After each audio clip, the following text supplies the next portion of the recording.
Now the soul clings dependently and squishily to the mind of the biological brain, and I say squishily because the soul can change its form and its stature, and the mind of the brain toss and turn and stab the helpless soul continually which clings onto its periphery. And the mind of the brain, being disconnected to the great source, which is God, and the life of God, operates as a sort of runaway computer, at once oblivious to the great void or injury inside and at once calculating continually towards the great injury or wound inside.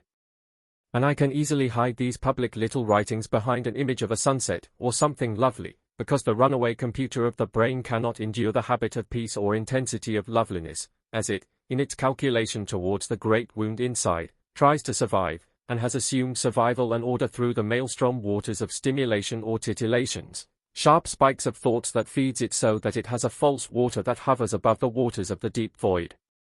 And in this spastic operation and madness the mind of the brain, it senses danger, and calculates that keeping and storing things, dangerous ideas, may be a way of defense, because our mind wants to defend us, and within this vulnerability the mind collects the desires of others, particularly their hostile desires as a sort of memory, and live inside them, and make a nest there, as though to be prepared, and defer and defend these chess pieces it has placed by itself on its own chessboard. Making trades. Perhaps we should remind ourselves that we are greatly wounded. I like this line, which I patched a little, from the poet Paul Dunbar.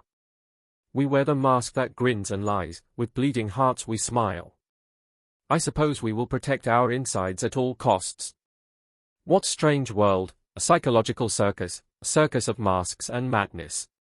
At any event, I think our brain is very powerful, and our mind can turn steel into vapor, and vapor into steel. We can turn problems of life into steel or into vapor. It is how we see it, how we perceive it. Because perception concludes, and perception is assumption, and assumption touches the dimensions, the quantum molecules, as it were, of the circumstance in life, giving it strength or removing its strength, making it serve us, or making us serve it. Let us stop seeing the world as out to get us, me against them. This perception in our brain will make it so, and then the world will fight us. The fountain of the world can spill molten lava or green spring water, the same fountain, it waits for our perception, the one we choose. From the book of Hebrews, so do not throw away your confidence, it will be richly rewarded.